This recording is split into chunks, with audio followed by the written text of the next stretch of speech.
Welcome, it's another podcast moment of Digital Voices. Today I am with Stephanie. We won't put her last name on the air, but Stephanie and I are going to have a talk. We're going to talk about life. We're going to talk about the things that are important to us, things that are happening right now while we're underneath this quarantine, and see what happens. So I want everybody to say hello to Stephanie. Hey, Stephanie. Hello. How are you? Good, Okay. So, what's new with you, girl? not too much. Living the dream at home. Oh, yeah. Seems like we're all living the dream right now, right? Yeah. Sitting at home, nothing to do, not a lot of money because we're not working. Mm-hmm. Watching the weather be bipolar. Yeah, well, yeah. Crazy weather, right? Maybe that's why they call it the crazy weather, because it's fucking bipolar. Probably. I think it's matching a lot of people's personalities right now. Yeah, it's all coming together right now. So Stephanie, you recently got to be a manager for a local hotel. Mm-hmm. It's going to be exciting. It can be. What's your high point? How long have you worked there so far? A little bit over a year. Oh, okay. So you've seen some shit. Yeah. You've had one or two people come up and complain about the service, right? Oh, definitely. That part I don't mind. That's actually the enjoyment of my job, because I like to turn people's days around. So Nice. You turn the frown upside down? Yep. Nice. Wow. I mean, it's my job. I'll leave that with a Any good stories? Tell us about the battlefield. What's the day in the trench look like for you? Well, I'm a housekeeping manager, but I also do front desk and office managing, even though those aren't my job. So they're kind of taking advantage of you and not paying you what you're worth. Is that what you're saying? To an extent. I'm the only person that's kind of the jack of all trades, so they take advantage, which I don't mind because it looks good on my resume. Yeah, I respect that. I'll use them just as much as they use me for now. So, how are you and your friends holding up in this crazy quarantine environment? Anybody really flipping out? I have a couple of my friends that have just really gone off the deep end. I did. Some conspiracy theory shit that, pretty far right wing kind of shit. Well, when life doesn't make sense, you have to try and make sense out of things that aren't logical. Amen. That's exactly the reason that they do that too. Mm-hmm. That's very, very astute of you. I think most people try and find a peace of mind in anything that kind of, oh, this sounds better, we'll go with this for today. At least it gets them through the day. Right. And at the end of the day, it's all about what gets you through to the end of the day. Am I right? Lots of snacks. Yeah. Right on. Yeah, it's the comfort food or the alcohol or perhaps a bowl or two, whatever floats your boat. A lot of Netflix. Yeah. This is the sad thing. I've seen pretty much everything I want to see on Netflix, and I have to wait every month till the new shit comes out. I did that with Disney in like the first week. Oh, yeah. I definitely watch a little too much TV and movie shit. I do that. Fortunately, now I have podcasting to add to my daily lineup, so I'm not always stuck in front of the TV. Now it's the computer screen. It's a little more stimulating. Yeah, well, it can be. Depends on what website I'm on. Right. Wink, wink. Stimulating. Oh, this champagne is... It's very good. You know, when I said, what bottle do you want? And you're like, the black one. I thought it was a little racist. You kind of pointed at me. So you're like, choose the black one. I did. You were the suggestive one. Once you go black, you never go back. I'm like, whatever. Meh. Meh. So, this podcast episode, we're paying tribute to Bel Air Rare Rose. The black bottle. The black bottle. Sounds kind of hot. Is it though? The black you have like bottle? one of those like phone operator voices that I'd like to call into. Thank you. Hi. Or the elevator.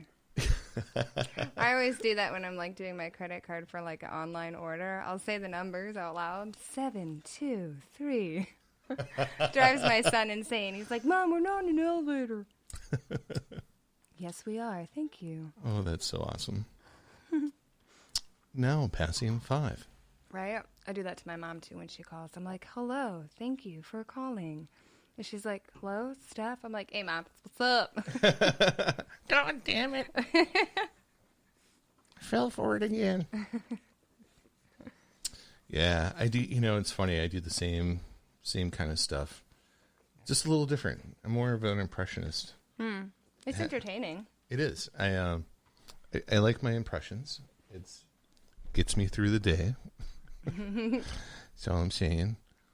And I don't know. So I have like these different sound banks. Oh.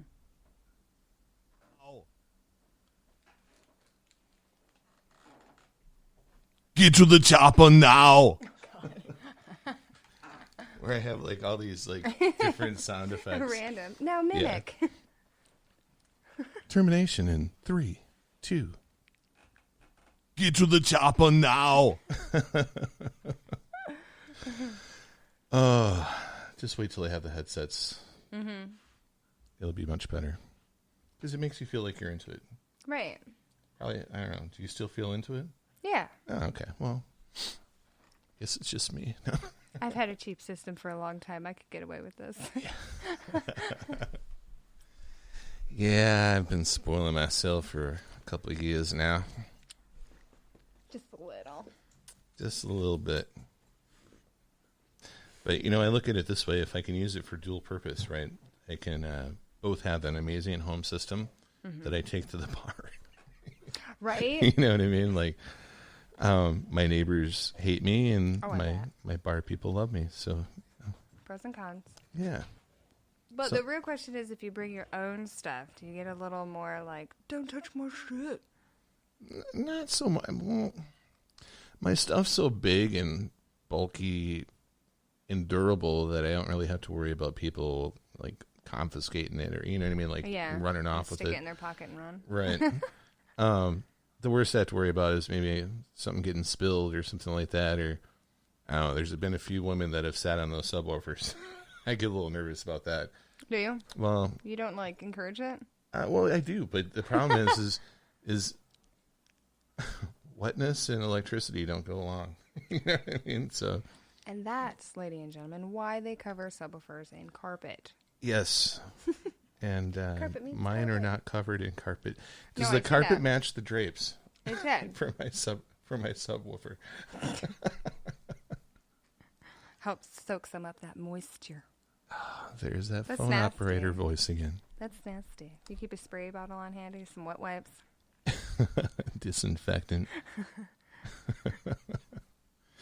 Yeah, I have a biodome. It's like a biobarrier kind of thing that I use. I think it's called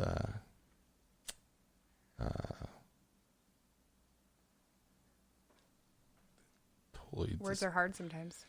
They're very difficult.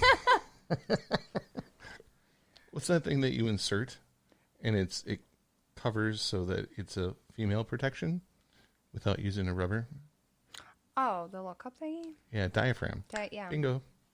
You're welcome. Yeah, sorry. Glad it could help. The first thing that popped in my head was tampon. It's protection. I used to use those for nosebleeds. Incredibly, they work well. I was going to say, I've heard they work. I have tiny nostrils. That wouldn't work for me.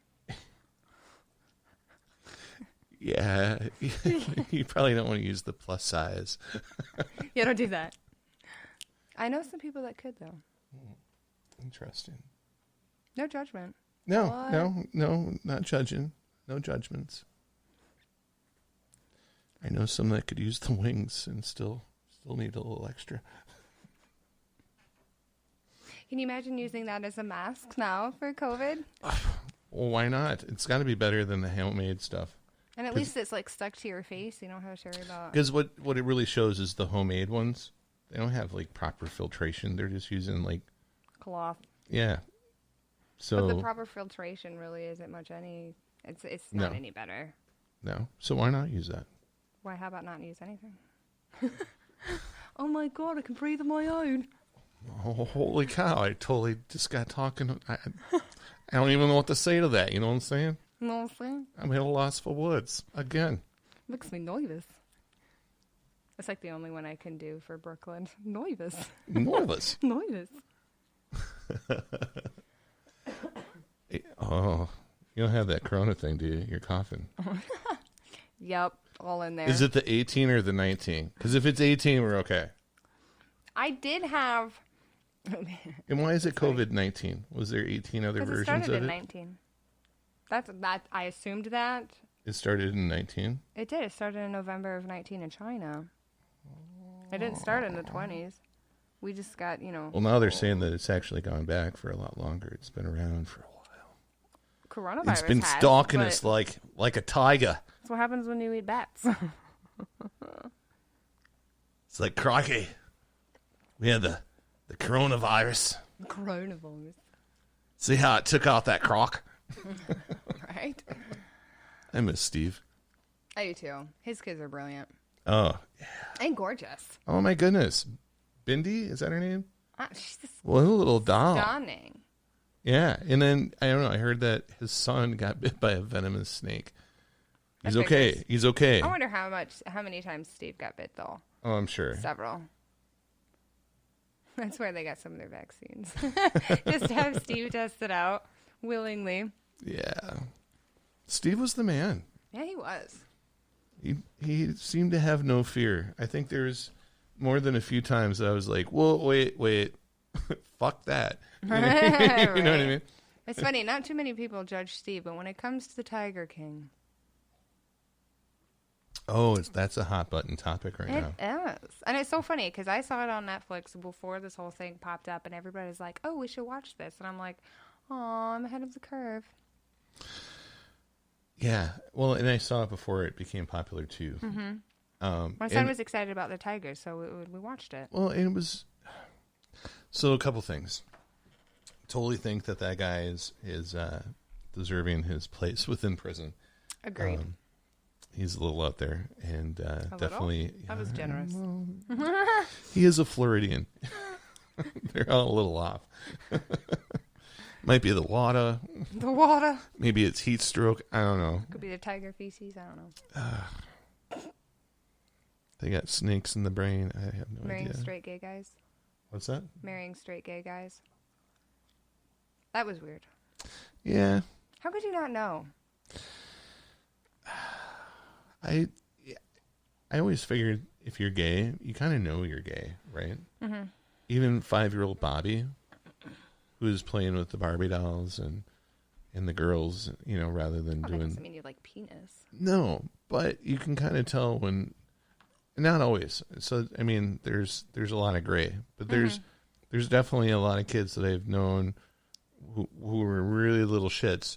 And I was like, oh, that motherfucker's going to be gay. Mm-hmm. You know what I mean? Right, yeah. And lo and behold, 18 years later, kid finally comes out to mom and dad's pissed off. And I'm like, dude, you didn't know? Really? Right? They put the blinders on when you're parents, though. Yeah. Well, I think you want your kids to be better than you were. Right. And so that's that throws a lot of them for a loop when they have a son or a daughter that ends up. But it's not out of the norm, and I think people just, put it behind closed it's doors to so make much it more accepted in a way that I think is healthy. I think it's better, but sadly at the same time, now that it is open, not saying that it shouldn't be, but it seems that the more homosexuality side of it's turned more into a sexual thing than a life preference of love. And we're trying to spread love, and then when you start trying to, I don't give a shit who you put your dick into. Like, more power to you. But when it comes to the other side, judging the straight couples is where it's like, there's a bit of controversy. You're kind of taking a couple steps back, getting your rights. No, I agree with that. Clothesline yourself. Yeah. I had that effect on myself. Oh, you know what? I'm feeling like a cigarette. That sounds good. Yeah. Do it up. This is what happens when you have champagne. Oh, no. A certain type of beverage. It means I have to go find my ashtray. Here, you can take the headphones. Okay.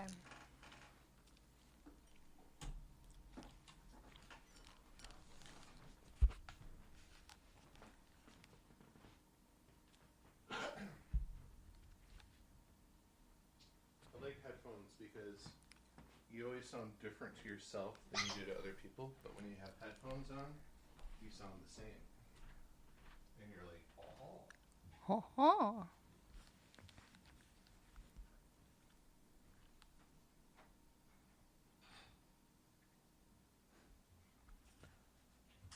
Yeah, did I mention I quit smoking?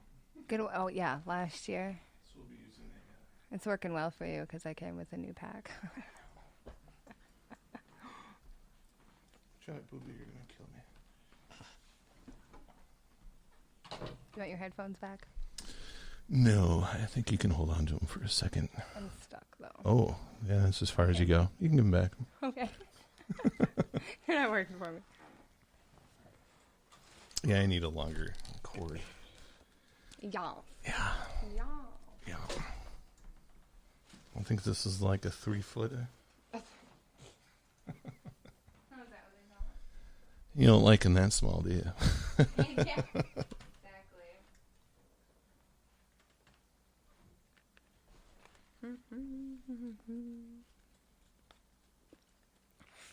There you It go. is good to see you. Thank you. You're welcome. Love the accent. Oh, don't get me started on my English accent. I could do it all day. Oh, you got it on fire? I like to light all my bitches' cigarettes. Bitches and cigarettes. And champagne. Oh, yes. Nothing gets the podcast going like a bottle of Chablis. Or the Black Rose. Rosé. Rosé. Bel Air. The Red Rose. Let's see, where is it from? Does it say? Product de France. Oh, oui, oui. This beautifully sparkling rosé is crafted from grapes selected from the vineyards. Where else are you gonna get them? You know, I'm telling you, we should start doing some voice casting for you. How so? You can sign up, and you can use your voice talent with my equipment. Ooh. And people pay you. Somebody knocking? No. It sounded like thunder or somebody fell over, one of the two. Oh, klutz. But no, you can, there's like Fiverr and stuff that you can be like, yes, my name is BLT and this is my voice. You know what I mean? And then they have you say different things or can contract you to put things together that they use for commercials or ads or whatever. Nice. Yeah. That's cool. Never really thought about voice casting. I always liked talking into a microphone. Like, I used to sing for church years ago. And when the mics were on, I was up there just talking. Y'all coming on stage? Let's get this party started. All the time. It's something else when you hear it on speakers. When you have a system, it's inspiring. It is. For me, it's life. I think that it makes life better. I've always been into music and running music or doing music, creating music, whatever. And it just is, it fits me. So.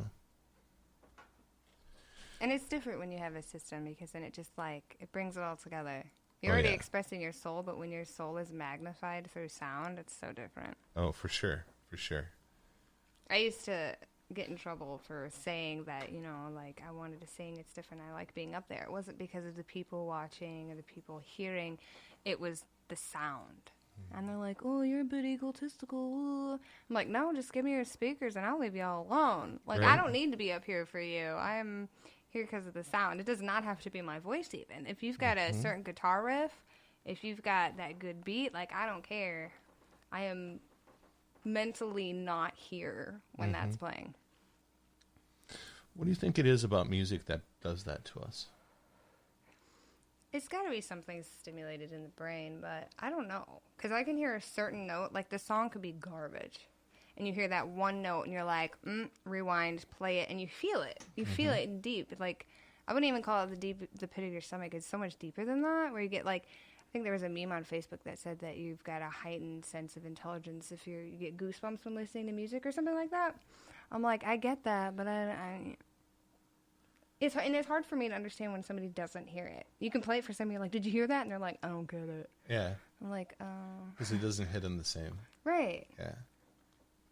And some people are, I mean, for different music does different things to different people. Mm-hmm.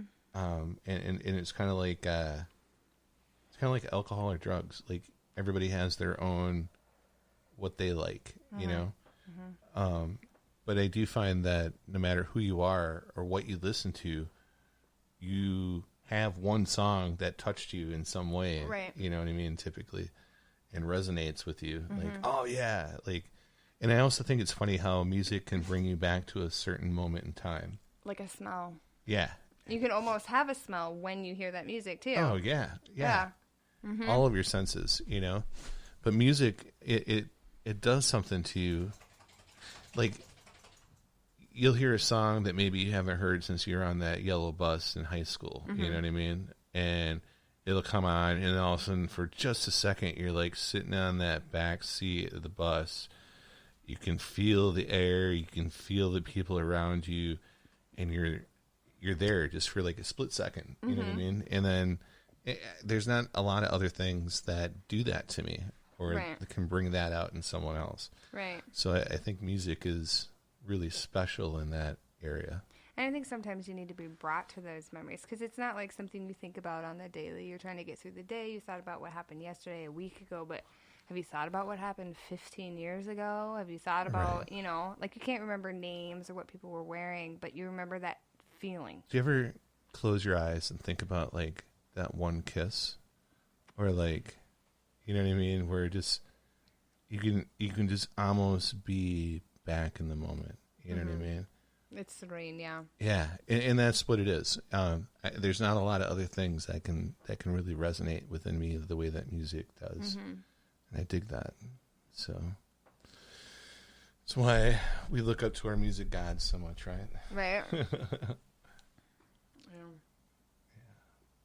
And, like, for me, it's not always, like, some people question, like, why do you like this song so much? You know, the lyrics are garbage. I'm like, but it's the music behind it, or it's vice versa. Like, that was some damn good lyrics. I felt that 5 lines. If you've ever heard of NF, I'm not a huge rapper fan, but that man has got powerful words to say. Sure.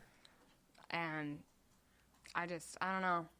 And, like, even, like, you know, like your mumble rap or your new age garbage, it's the beats. You hear it in the club and you're like, that is a nice bass drop. Right. Play it over. Right. I'll dance to this song. Don't know what they're saying. Some of it's too provocative and nasty, but I like the beat, but it sounds good. Yep.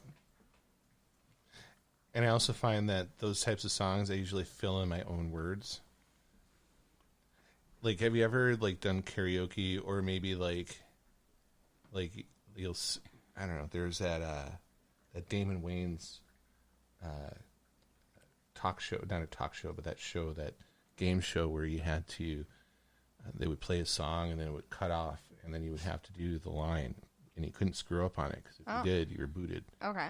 Right?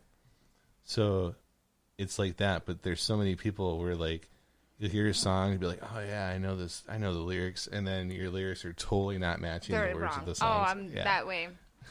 Okay, there was one song, I can't remember what song it was, but for years I thought it was one thing. It was Young Man was the original lyrics. For the longest time I thought it said Yogi Bear. How I got the lyrics out of that, I don't know. And then I got corrected. I'm like, no. It was a bit embarrassing because who the heck's going to sing about Yogi Bear? I think I kind of just aged myself there.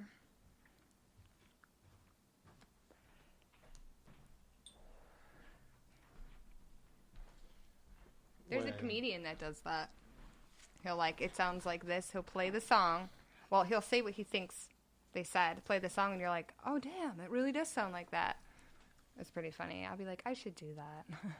I think I get a lot of them wrong because people don't enunciate properly. And I'm not a great enunciator, but when I was in Madison, there's this place called Captel, and they did closed captioning for like TDS kind of stuff. So for people with disabilities or whatever, you would type what they say, and you had to do it like exact. You know what I mean? Yeah. Like we're in a courtroom? Right. Or you had to not like read back what somebody else is typing. Yeah. You know, with their inflections and things like that. They have games like that. I forget what it's called, but there's a game where you have to write out something, and then the next person, pop it. The next person has to draw what you wrote, and then the next person has to write what you drew. Oh my God. Fireworks. So, and then you go down like the line and see how close the last drawing or sentence was to the original. Yeah, that's kind of like telephone, where you say something in someone's ear, and then you have to whisper to the next, and the next, and the next, and see how that's changed by the time it gets to the last person. And that's how rumors are a thing. Part of them. Some people are just malicious. People are nasty. Don't fuck with me.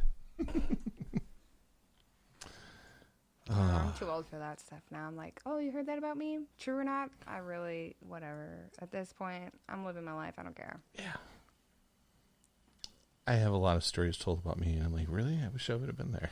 Right? That serious. Sounds like a good time. Serious. A lot. I mean, being a woman, I mean, I can only imagine what a man goes through, but from being a woman, I mean, the stuff that goes around about women, I'm like, sounds like fun. I like the black one better. I'm going to try it. It's not as angelic. Angelic. Even though this is Angelique. I like that one, too. You like this one? Mm-hmm. I like the other one better. Sweet. I mean, it's good. It's almond-flavored sparkler. Mm-hmm. Does it taste like almonds? I can taste the almond. But it's more of an essence, not like your plant. Or so you want to know something funny? Nut. What? When I was growing up, I read some book about, like, Civil War. Okay. And these doctors and having to take care of these wounded vets, you know, out on the field. And they were doing amputations with decent, you know, without sanitation and, you know, crazy stuff. And we can't survive the COVID-19. I know, Side note. Yeah.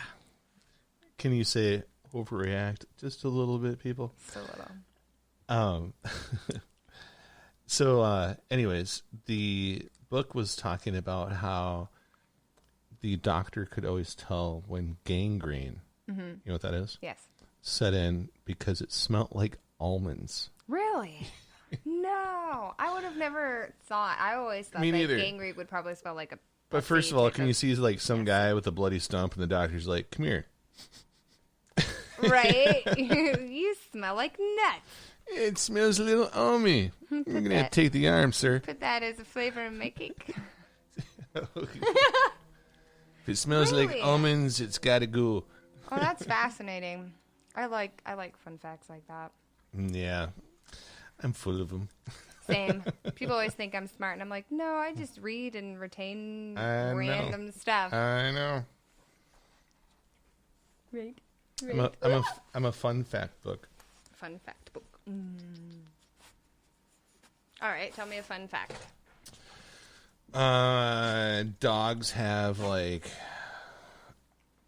12 times the amount of sensory nose scent organs, scent cells, olfactory receptors. There we go. As a human does. Fun fact. I kind of figured that. I didn't know it was that many. If I knew it was enough to, you know, they can smell cancer and they can smell. When you fart, they can tell what you ate yesterday and probably the day before. That's so nasty. Thanks for that. Penguins have knees. Fun fact. There you go. Fun fact with Stephanie. Fun fact with Stephanie. Oh, let me think of one. Oh, hold on. Everybody we need knows a little harp on that, I think. Oh. It sounds like a tumor. Oh, no. It sounds like a tumor. It sounds like a tumor, but it's not a tumor. That's what the dog said. Oh, it's all the dog's fault. Fun facts with Stephanie. Here, you got to listen to it through the phones. Okay. Oops. Fun facts with Stephanie. It's magical. I know. It's, I'm a princess. it's magically delicious. Delicious? Ah. Where's the pizza? Just without the onions, so without the onions. When I was a son, I was a son. What the fuck does that mean? Drink another one, Bo. You were a son at one point and are still. I do shine. You do shine. Moonshine, that is. Texas tea. First thing you know, Bo's a millionaire. Ken Fook said, "Yo, move away from there. Sheboygan's the place you ought to be." So they loaded up the truck and moved to 10th Street. Sheboygan, that is. Where's your clap button? Hit it. Oh. And the crowd goes crazy. Thank you. I can't take... I'm sorry. Thank you. You're too kind. Getting emotional over there. Is a tear coming down? It is good to hang out with you. It is good to hang out with you, too. It's been a minute. It's been a long minute. Crazy how things work. When nobody has anything to do. Yep. We should be in quarantine more often. No. Yeah. I lose my mind. You know, I think everybody that's alive right now, this would be the first time this has ever happened in their life. For quarantine? Yeah, I could see it.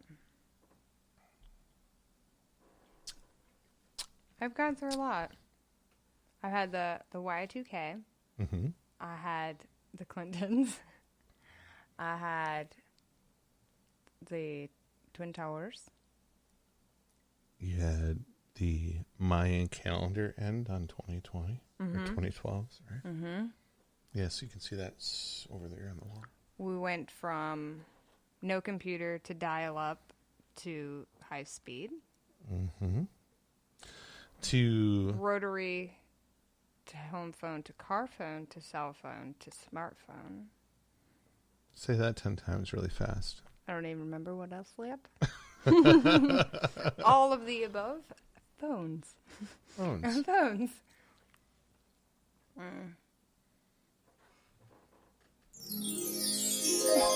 Deep thoughts, Stephanie. Do you remember that floral couch that your grandma used to have? Mm-hmm. The one with the plastic on it or without?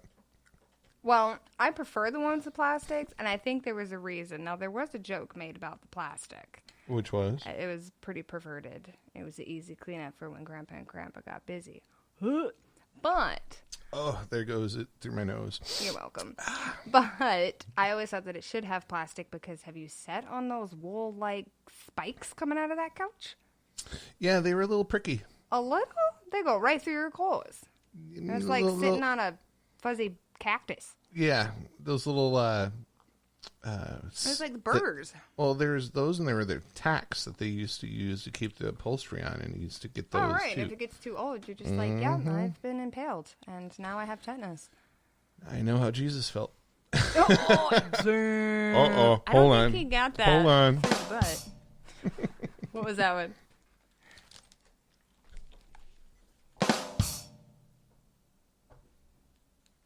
Oh, hold on. Nothing happened.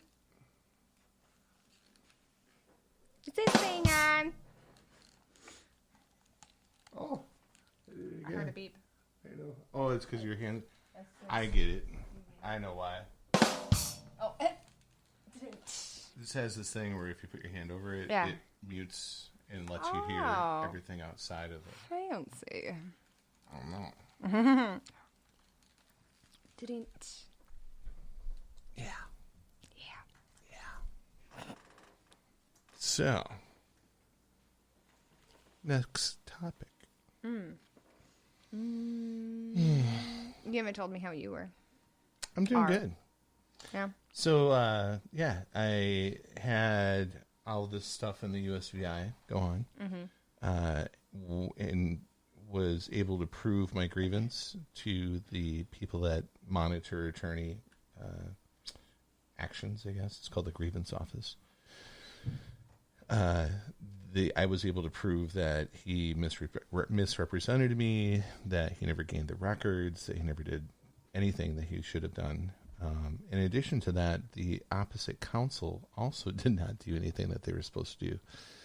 So, long and short of it is, I'm in a really good position, and now things are finally moving forward. Yeah, well, it took forever because 2 hurricanes went through the islands, completely decimated them. It took a while for them to get their infrastructure back up to start doing court cases and shit again. Okay. They've been backlogged.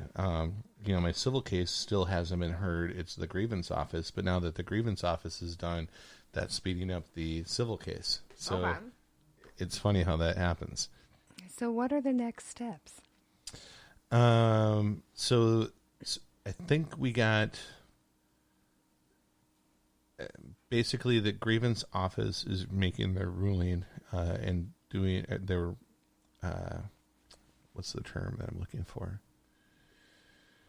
They are putting punishment on him and trying to figure out, or going to rule what they're going to do. It's pretty big. He could literally be suspended as an attorney. He could be disbarred as an attorney. He could and should end up being in prison because of what he did. All of those things I just have to wait for. So, long and the short of it is had the grievance office said, sorry, Bo, you didn't prove your case, we wouldn't be having this conversation right now. Oh, right. But I knew that I was in the right, and I kept double checking myself to make sure that I wasn't just making sure that I had 2 solid feet to stand on, you know what I mean? And that I wasn't misunderstanding something. Because, quite frankly, when it comes to law, there's a lot of... It's a loophole. Well, there's just a lot of leeway that they can get away with a lot of bullshit. They have to be pretty fucking extreme in what they did in order to get nailed. And they must have been. They were, yeah. And so all of it's turning out to be good. On the flip side, though, it's allowed me to kind of get what I have here together, to start doing the podcasting. I'm working with one of our state representatives with medical errors in the state of Wisconsin and trying to change a lot of the legislature that was kind of snuck in by Scott Walker back in like 2014-ish. And, just trying to make a difference. It's funny because I just had this podcast, the one that I sent to you. It was with my foster brother. I was in foster care from 3 on. So it wasn't because I was a crazy guy. It was just my parents were pretty fucked up. So anyways, I had this podcast with him, and he said, you don't need to do that. You don't owe anybody's shit. And I said, but it makes me feel good, and I'm making a difference. And in the long run, that's what's important to me, So whether this comes off the ground and becomes something great, that'd be awesome. But if it doesn't, at least it's helped me heal and got me into a position where I could hopefully help others and make a change. And so that's kind of where I'm at. Nice. Yeah. That's admirable. You got to look at the cup half full. If you look at it half empty all the time, you're not going to be a happy person. I always say at least there's something in the cup. Very true. At least it's not empty. I miss talking to you. Yeah, why? I'm insightful. We have good conversations. We always used to have good conversations. We did. It wasn't really a dull moment. No, and you actually have a brain in your head. Shh. Yeah, don't tell me that. I'll get a little egotistical.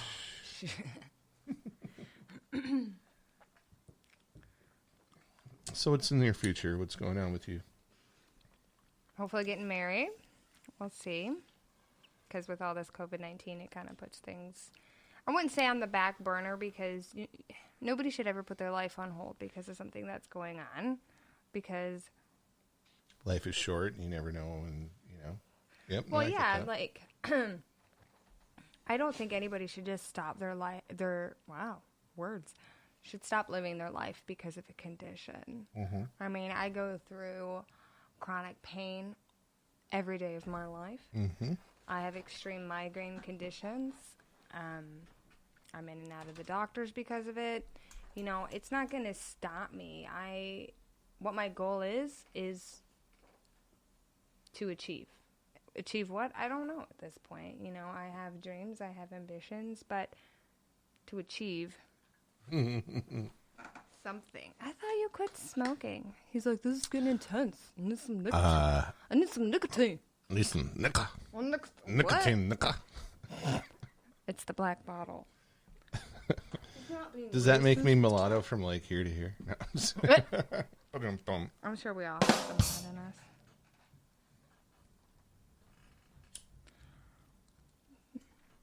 But, yeah, day by day, do I necessarily appreciate the crap that I have to go through to get to that point? Absolutely not. Mm-hmm. But what I say is that if I have to go through something that's troubling or something that's difficult or something that's, you know, made me question who I am, my morality, then I'll be able to tell that story to somebody else, and somebody can take that wand and now achieve what they needed to because they're not alone. Mm-hmm. So as long as people don't feel alone, I'll take the brunt end of it so that I can say, hey, you're not alone. I got a story for you. Let's get through this. You are now a better person. You know. That's kind of why I'm doing this podcast stuff. Yeah? Yeah. You just kind of hit that on the head. Really? Yeah. Because, you know, at the end of the day, I want to make a difference. And if you need a voice, if you need a platform, I fell through the cracks because there's issues with, no one can currently bring a medical malpractice in the state of Wisconsin, not realistically, because you have all these safeguards protecting the doctors and the insurance companies. Right. And so that robs anyone from justice or recuperation when things are happening that are horrible, right? Mm-hmm. Medical errors are the third leading cause of death It's so bad. in the United States. And so when you have such a large amount of people being affected by medical errors, because we're all human, right? It's not like we can blame the doctor. It's not like they did something on purpose. Immortal. But when shit goes bad and things happen, then we should have transparency and we should have the ability to find out what happened, learn from that, and take care of the victim, right? And currently it's not like that.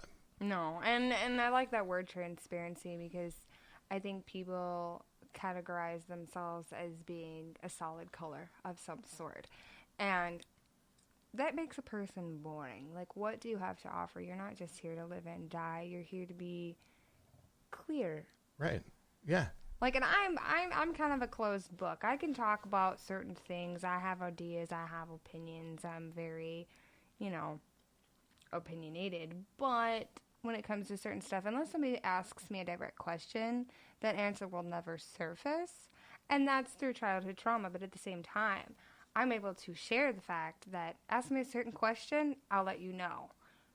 So it's not that I'm completely closed off. I give people breadcrumbs to achieve that. Let me follow a breadcrumb. What happened with you? Tell us your story. It wasn't a complete direct question, though. That's very broad.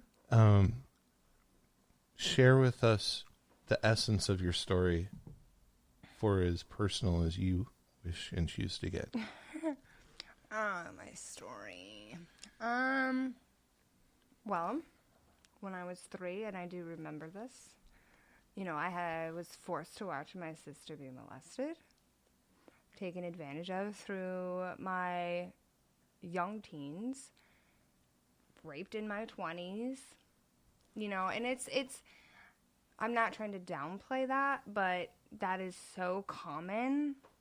And it sucks and it messes people's head up, but it's not something my mother said to me yesterday, actually, I was talking to her. She said, there are victims and there are survivors and there are overcomers. And I used to believe you want to be a survivor, not a victim. You don't want to be victimized and constantly, but at the same time, you don't want to be a survivor either. Because you're still victimizing yourself. You're still reminding yourself, I survived this. Well, good for you. That's applaudable, but at the same time, you want to be an overcomer and be like, I made it through this, and this is who I am today.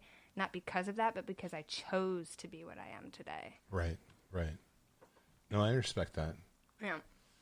I think that we all overcome, or not overcome, but we are all faced with adversity, right? Right. Some of us more personal than others. And for all of our stories, there's someone else that has it worse. Mm-hmm. But regardless, because it happened to us, it's the most important story ever because it's your story. Right. Right.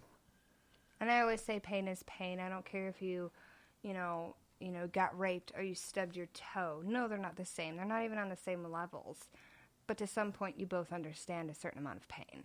Right. Yeah. And there's a commonality in that. Right.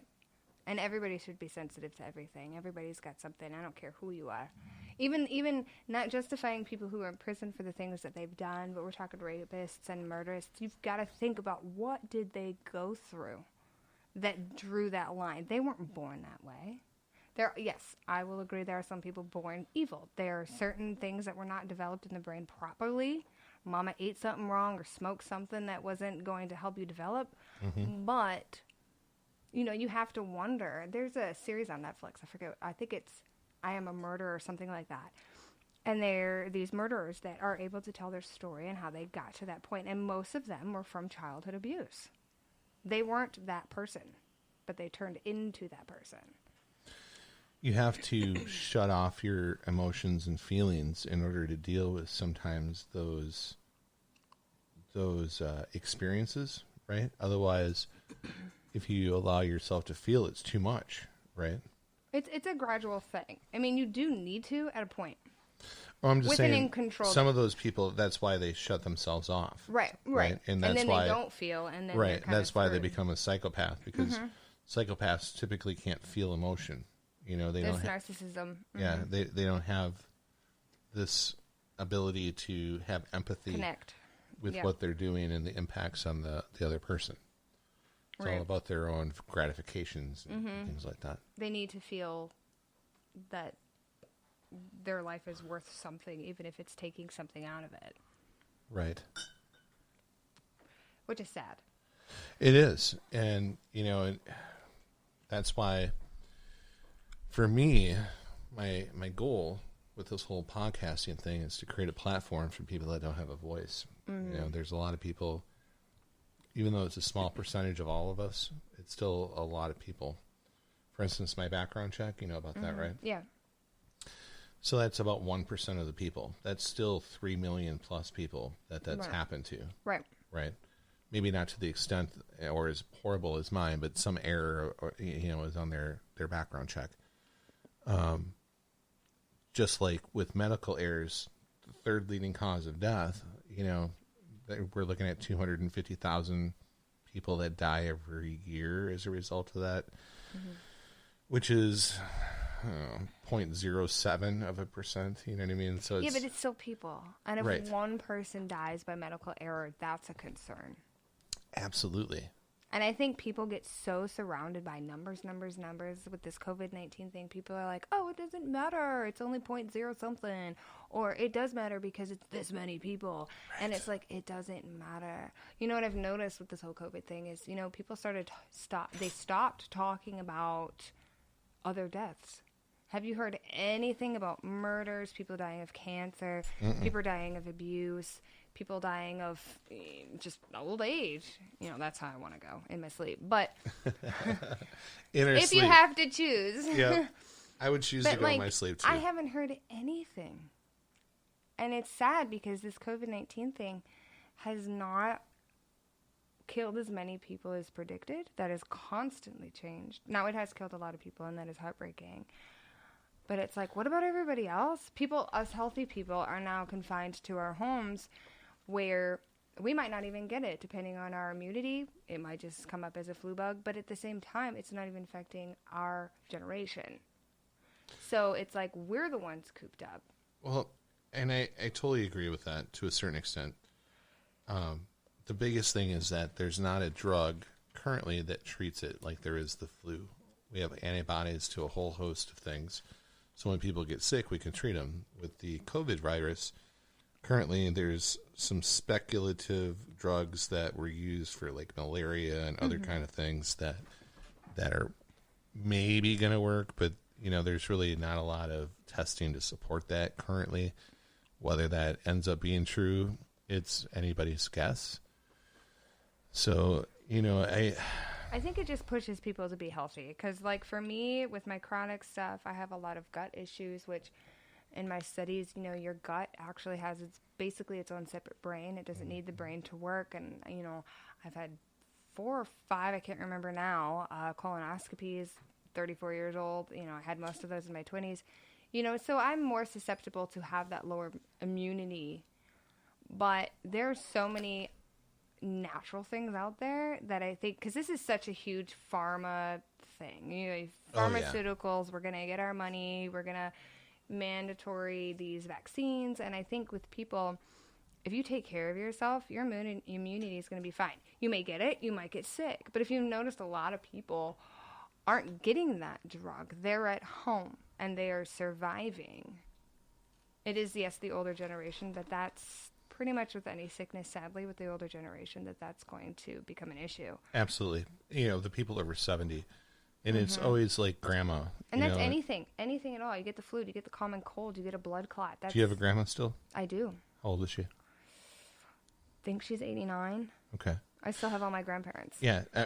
Well, God bless you for that. I think that's amazing. At the same time, it's kind of difficult because I'm in limbo. I'm one of those people who I haven't really experienced that death to know how to overcome it. And now I'm of age, of maturity, where I would understand it more. And I think it would be more heartbreaking now because I get it. I'm not 5 years old, grandma died, Right. I'm 34 and I'm like, my grandmother has lived with me for 34 years and now she's gone. So it's kind of No, I totally understand where you're coming from. And I would say I'm blessed, yes, but at the same time, it's like... But if you were to lose a grandparent because of COVID, you would be devastated, right? Oh, yeah. It wouldn't have to be COVID. It'd be anything. Right. But, and so, I mean, I understand that aspect. I understand that we have a lot of baby boomers, especially in our legislative teams. I'm serious. That might be a little extra cautious given the situation that, it affects them the most, But I think in the U.S. we have something like a 1% or less death rate. Some other places are as high as 14%. Right, like Italy. But they do have the oldest generations in Italy and the entire world. Right. And it just shows you how hard this virus is on people. Even if for us that are healthy and we can make it through it, it's still a hell of a thing. Right. I had SARS. You did? I did. It was one of those, another coronavirus, because it's based off of the same thing, kind of like the flu. But, yep, the flu test came back negative. I was extremely sick. I was talking to some people about the symptoms I had, and they're like, oh, yeah, I had that too, and it was SARS. And I survived that, but I kid you not, I thought I was going to die. How did it affect you? What were the symptoms? The symptoms for that, just the number one thing is like with the flu, you're exhausted, right? You get extreme fatigue, but it turned into like my joints, like the flu. It's a virus, so I'm going to always say like the flu. My joints were so sore. Have you ever been extremely dehydrated to where your muscles ache? Sure, yeah. Take that and put it everywhere, but you're fully hydrated to where you can't even sleep because if you roll over, you feel like you're ripping your own skin off. I couldn't even, TMI, I couldn't even sit on the toilet because it hurt to place my skin on anything. I could not sit down. It hurt to put clothes on. Now, I wasn't nauseous. I did not throw up. But it was an all over. It was almost like I was paralyzed, but I knew I could move and I knew I had to. So it was a lot of mind over matter. And it lasted for, the worst part was probably a week, week and a half, almost 2 weeks. And then it just gradually started to dissipate and then it was over. But I remember it because it was that bad. Like you have pains in your life you don't remember. Right. But certain pains, like I've had a tonsillectomy, I remember that. Yeah. I've given birth. I remember that. And I remember having SARS was absolutely horrendous. Wow. Yeah, it's amazing when you have those huge pinnacle moments. Mm-hmm. You know, there was a time when I was a teenager that I got super sick. I still remember that. Yeah. Don't have a name for what I got. Okay. But man, I was fucked up. Really? You know what I mean? Yeah. I mean, I was shitting myself and pissing myself, no. and I had a fever like 103. You know, just horrible, horrible. When you're talking about that skin thing, I felt the same way. You know, but yeah, you know, when we all have those moments, typically, at least most of us, once or twice or whatever in our lives, where we contract something that just knocks us the fuck out. You know, Right. and we remember that shit for the rest of our lives. And this is one of those things that everybody, you know, who's gotten it typically has said it's the worst thing they've ever had to go through. Right. There's some people, mind you, that don't have the reaction that some of us do, you know. Right. It seems like it's just like they shake it off and they're fine, you know. It really depends on your immune system and maybe the extent that you were exposed. Right. They talk about the level of virus in a given room at a hospital, and there's a name for that. I can't remember what that is. But so, you know, when you're in an environment where the parts per million in the air of virus per, you know, like pure oxygen or whatever, Right. when that level's really high, the rate of what you get in terms of infection hitting your system that you have to fight off is a lot greater. Interesting. I never thought about that. And it makes so a lot of our frontline people, our doctors and our nurses and such, have been dealing with that. That's crazy. I always thought it was either you're infected or you're not. I never really thought of the different levels. The viral load, that's what it's called. So it depends on the viral load of the environment that you're in. So the viral load of these hospitals, especially in like New York, where they're stacked out in the hallway and, you know, everybody's sick, is really high compared to maybe an area where you just have a few people sick, you know what I mean? And you can maybe ventilate some of that off. But the viral load, because you have, you know, every foot there's an infected person, Right. You know, is super high. And so the doctors have been, you know, even the ones that are super healthy have been falling because of that viral load and their ability to fight it off. I guess it kind of reminds me of like tainted water, you know.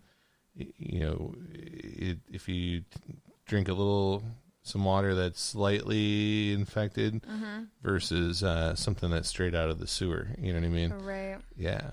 So. And that's where I kind of put my holistic views out there. It's just, you know, because they had a coronavirus outbreak in like, what was it, 81, 89, 80 something. Yeah, it was before I remembered. But the number one thing they saw was when they put the gurneys and the people outside, they typically healed a lot faster. And I think that's the problem with this whole, you know, you have to be home, safer at home, whatever people call it. I didn't know that. Talk about that a little bit more. So they put the patients outside. Into the sunlight, and that somehow helped them? Yes. Because, one, they're getting natural air. They're not cooped up. It's not constantly, you know, it's more aerated. It's not, you know, you were talking about the healthy doctors. Right. They're just constantly being exposed because there's there's you're no breathing proper all of that filtration. viral load in. Yep. Exactly. And with the filtration system in hospitals, it is not from the outside. Hospitals are typically the same air you breathe out is the same air you're going to be breathing in. They just go through actual filters. Yeah. Right. And, you know, with this kind of virus, you know, they sneak through the cracks, obviously, because, you know, you even get MRSA or whatever that's called. You know, that's a skin condition. What do they call that before it turns into MRSA? Staph, yes, thank you. That's kind of like, you know, it's just constantly there over and over and over. And that's why I feel like if people don't get out of the hospitals, if you're very sick, just put them outside in the sunlight. Sunlight is extremely healing. Well, and you have that UV aspect too. I know that. That's why I say people, take your vitamin D, take your zinc. So, like they have, they sell UV contraptions where you can put your phone in and it desanitizes your phone by soaking it in UV light, right? Right. I would then put these people in some tanning beds for a couple minutes a day. I mean, even for me with my depression, it's a mental thing, but it's through the whole body. I will go to the tanning beds, and I'm not a tanner, during the winter because it's too dark, it's too cold for my mental capability to withstand not getting depression. Well, seasonal Pop depression myself in is- for yeah. 15 minutes, a couple times a month, and I am so much more mentally healthy. Well, not to mention, you look like an albino if you don't have any sun. I mean, yes. Yeah, you are a pale girl. I'm an extreme mutt. Believe it or not, because I am Indian, I'm a heck of a lot of European, and I Puerto Rican as well. So Okay. like I got my parents, my So you got all the pretty ancestors parts. were like, "Hey, we love interracial," which is great because I hate racism. But when I lived in South Carolina, I looked like an Indian. I was dark, and now Wow. living in Wisconsin, I just match the snow. But I'll tan very quickly, but I'll lose it very quickly as well. I also have, I think it's my great, but there's a an Indian ancestor that I have, and my skin typically gets really olivey, Yep, especially I'm during very the summer. olive. It's very hard to find foundations. What tribe do you know? I want to say everybody says Cheyenne, but it's not Cheyenne. Ugh.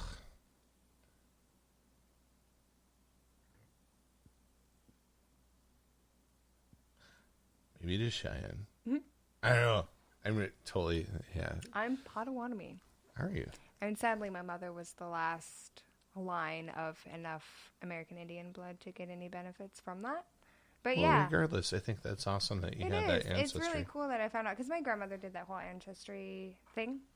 So that's how I got to find out a bunch of it. Like my great, 2 greats or 3 greats was General Lee.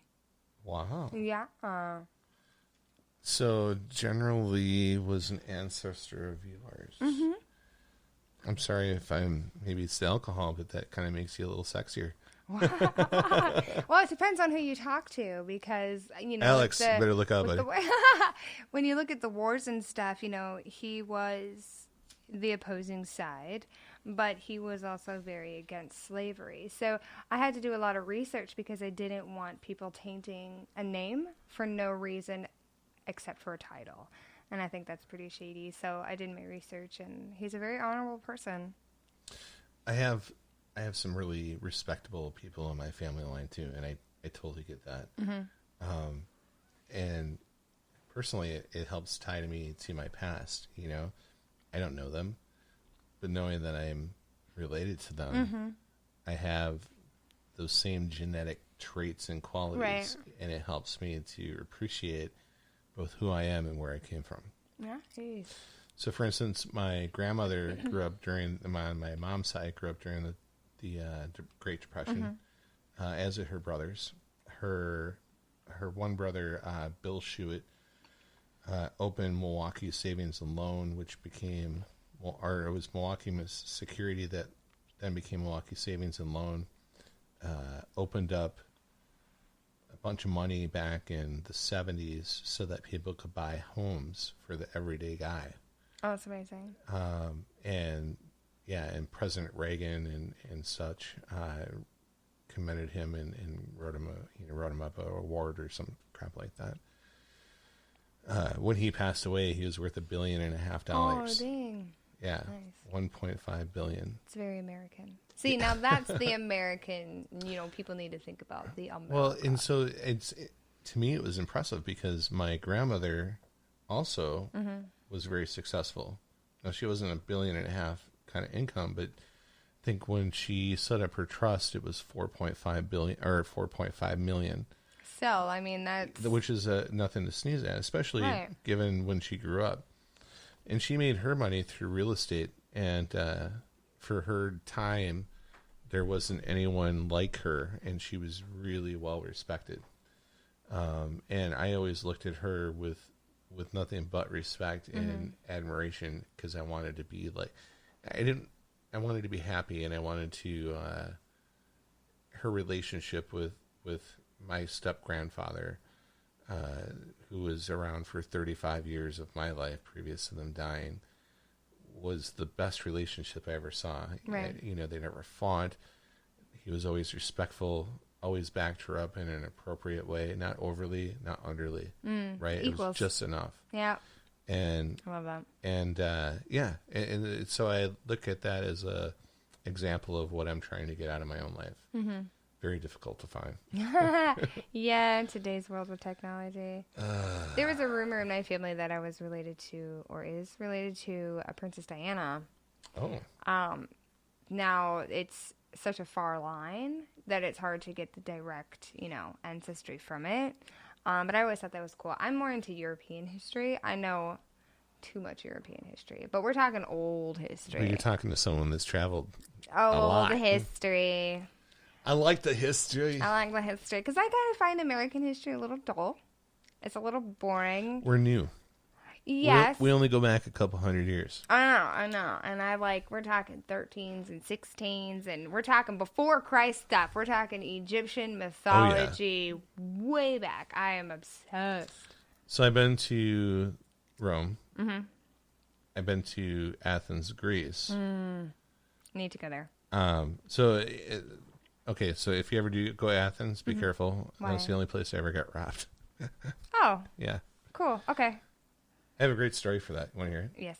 So I stayed in Plaka, which is downtown Athens, Greece. Okay. And I stayed literally about a quarter mile from the Acropolis. And the what? The Acropolis. Oh, okay. So, the Parthenon and all of those great buildings are on top of the Acropolis. Architecture. Yeah. And so I downtown Athens is interesting. There's literally like dilapidated, falling down buildings next to like a restaurant. You know what I mean? Oh. Packs of wild dogs run free. Really? I would make friends. I know, right? I'm gonna pet that dog. Was eating at this restaurant. They put the tables outside that spilled across this street, this old street, next to this dilapidated, falling down building. And this pack of wild dogs came running through, and there's probably 8, 9, 10 of them. And they were like, "Oh, grab your food," because they come through and they just grab what they can and keep going. You know what I mean? Okay. So anyways, so we got done eating, finished down to the Acropolis. They close early. They're not open late, and they close at like 3 p.m. And we were getting there kind of late. And so this old guy, and I'll show you this. Actually, I'll pull it up while we're talking. This old guy was giving tours for a fee or whatever, and then there was also the actual Acropolis that gave their guided tours officially. And so this guy was this old Greek that I think probably did a better job than anyone else that I could have ever have wanted to give me a guide for the Acropolis. So when you going back? Because I'm going with you. It's too bad you got a man, girl. Yeah. We're hoping to go to Ireland. We were going to go to Ireland. We were just going to, elope. Okay. Instead of spending the money on that. Okay. And go to Ireland for a couple weeks, and then this COVID thing happened. So maybe I can get some cheaper tickets, but we'll see how long our savings last out without having jobs.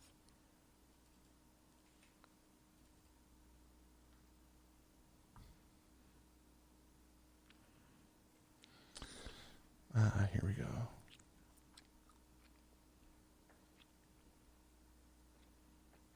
Let's see if I can get the volume on this shit. And when was this? 2002. Oh, why am I not having any playback? Nope.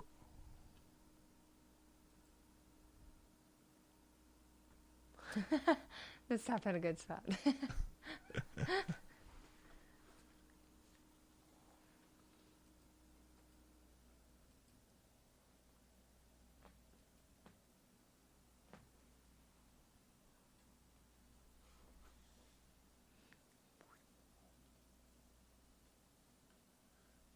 So this guy, God, this is no good without a kind of volume. Why am I having issues? Everything's up to... This doesn't play well with this when I'm working on everything. But anyways, so this, I'll just try to explain it just a little bit. If you ever want to see it, it's on my Facebook.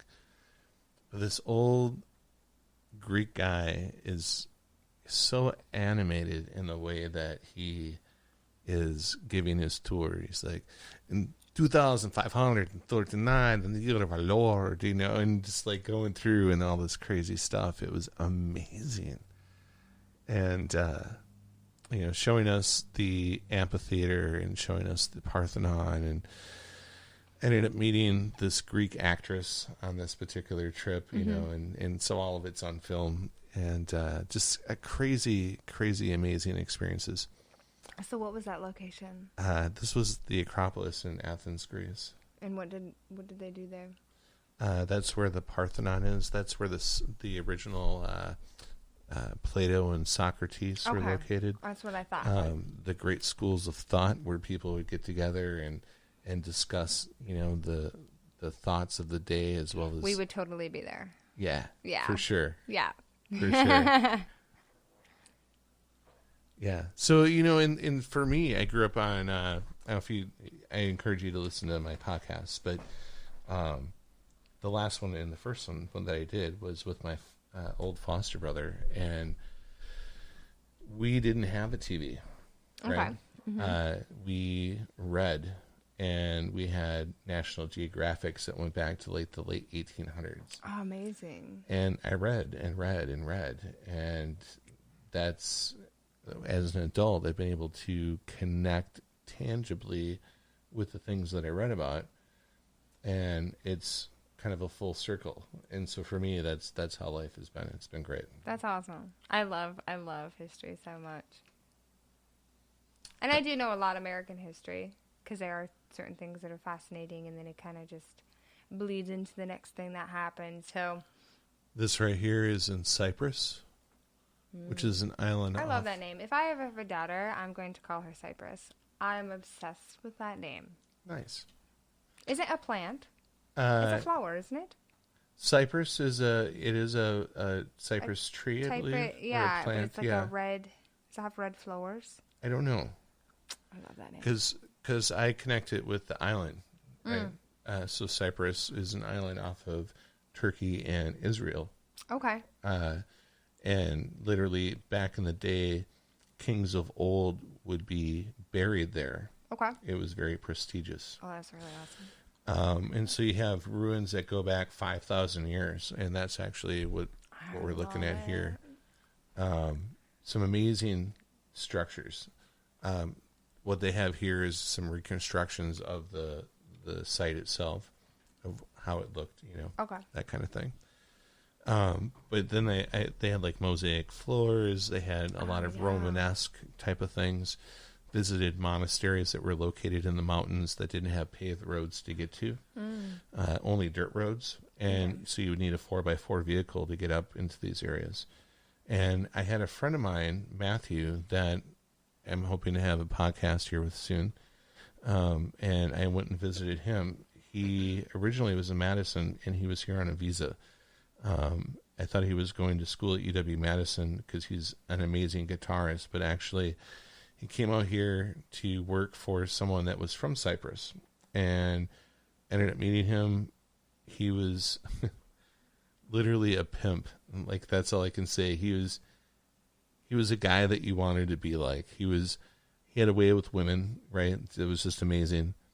He was super gifted at everything. And his guitar skills and his lyrical skills were out of this world. So he could serenade you into love. Right. And so he ended up going back to Cyprus. And when he went back, he started doing like Greek soap operas and different things like that, you know, and then touring around, playing with his own band. And Matthew, unfortunately, ended up having brain cancer, and so they ended up operating and removed a bunch, and he's no longer the same Matthew that I know. Oh man. He I call him the crazy terrorist, right? Because he does. He looks pretty out there. Ethnic. Yeah, especially living in that area where you don't have what we have here. Right. And having all of the medical issues that he's had nothing but a struggle. So I'll be having a podcast here soon, hopefully, with Matthew. He was making some pretty wild threats, I guess, against himself, because his spot has been, what he's been going through over there has been so difficult given his conditions and not having a support network. His mother had passed, and that was pretty much the only person that he had to kind of fight life with, and being stuck in an area that's, I would say, very similar to Afghanistan. Okay. Not a lot of options, not a lot of aid, not a lot of things for people that have become disabled. You know? So. That's unfortunate. Yeah, but hopefully some of the monasteries that I was at, things like that. Is a monastery? Yeah. It looks like a. I know. Does not look like a monastery. I know, it's pretty amazing. This was a nunnery, like and that actually was Matthew. Very. The long hair.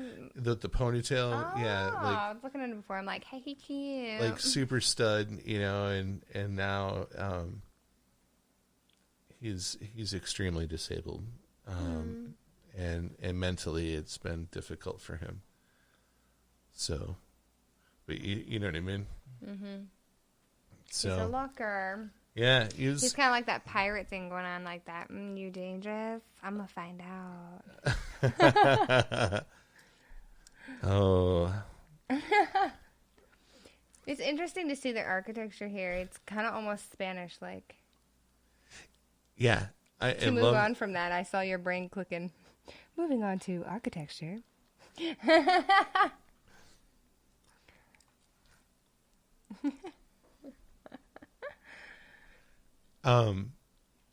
So see how these roads are? Mm-hmm. Yeah. And this is literally like on some of these cliffs on this mountain, it was like a sheer 4,000 foot drop. Oh, damn. Where at least, I don't know, maybe I'm way off on that. Maybe I don't know. But it felt that way regardless. Right. Either way, it looked like you were looking down at the base of a mountain and you were at the top. Yeah. So, especially with no paved roads, And it probably used to be all horses, and then people had to get used to driving cars on that. Like, horses would have been so much more secure, honestly. Yeah. Because they're smaller. Were they pretty quick drivers? I heard Mexico, they were pretty like... So, this was Matthew. He had his 4x4, and this is us going through the mountains of Cyprus, exploring those monasteries. Okay. And his father owned a olive plantation. Super cool guy. So I ended up helping with some stuff around there and exploring Cyprus and the monasteries with Matthew. And when I left, his father liked me so much and was so appreciative that he gave me 2 bottles of liquor that were at least 40 to 60 years old. Oh, wow. One was this bottle of Master's brandy that was back from like the 1920s, right? And the other one was a bottle of ouzo that didn't have a date that I could find. Oh. And both of them were dusty, like way dusty, But here I am, an American that came to his home, and that was, they fed me, they treated me like family. I heard that Greece is very good at the food and hospitality. It was amazing. Did you go to France? Yeah. So I only spent a short bit of time in France, and it was amazing. Mm-hmm. Very militant. So your cops aren't your typical cops. They look like Green Berets with like fully automated weapons. Oh. At the airport, yeah. They're packing. Yeah, you don't want to fuck with them. No. You know what I mean? Is it true they don't like Americans? They're like very, a little snooty? I would say so, but Yeah. I can't tell if it's necessarily that they don't like Americans or it's just their- that the way that their accent comes across. Their culture And is just... their yeah. demeanor. Yeah, because it's a cultural thing. Because I know that the Greek people were very gruff, right? Oh, are they? They're like, oh, yeah, oh, yeah, ha, you know? And I felt kind of the same way when I was in France. You know what I mean? They're like, oh, yeah, yes, oui. You know, just, and it was more... So it's not a sexy language? I don't know. I didn't find any sex. Maybe there's. It's story times with Bo. Go. She Did said you find we, a and I said French yes. woman? What's that? Did you do it with a French woman? No, I don't have too many experiences abroad. There's a couple. Okay, good. Because you can't go abroad Right. and be single and not... Right. Like, because if I was, no offense, babe, but... I mean, I think that's what everybody, I mean, we're human. Come on. I didn't have like one of those cocktail experiences. Remember weren't in a Tom hostel? Cruise? Remember Tom Cruise back in the day? And like he was working on an island and he meets some chica and they fall in love and she's only on vacation. So it's this brief romance, Yeah. I didn't have anything hot like that. I just had a hookup like, hey, baby, like, and she's like, oh, you're so cute. You know what I mean? Like, Was it any good? I mean, was it exciting or is it just a story to tell that you did? I don't know. I don't have any of, I don't Do you have any those. romantic stories from over there? No. Aw. I don't know. I don't have any. Well, okay. So there's one. Oh. I was coming back from Jamaica on a flight, and I met this beautiful, beautiful girl. Here I am. I'm just kidding. From Chicago. Oh. And so her and I ended up dating. Like, Oh, you did date. yeah, like we hooked up. I was in line going through customs. So we ended up exchanging numbers. I ended up coming down and spending the weekend, and then we ended up dating for a little while.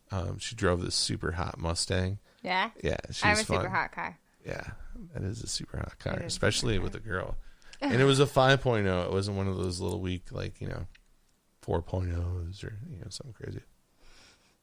My engine's a 2 point... Shoot, I forget. 2 point something. It's a big engine. Is it 2 something? It's a heavy car, though. That's the problem.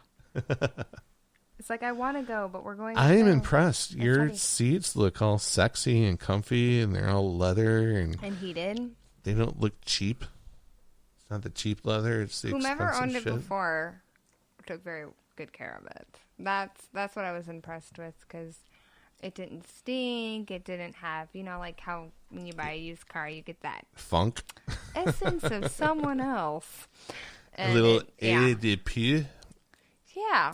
And it was very clean. I was very happy. I felt like an adult. I finally, because I'm an 80s baby. So growing up through the 90s, the 90 babies, we got screwed, man, with the whole idea of you can be anything you want. You can get anything you want, can afford, And that's not how the world turned out for us.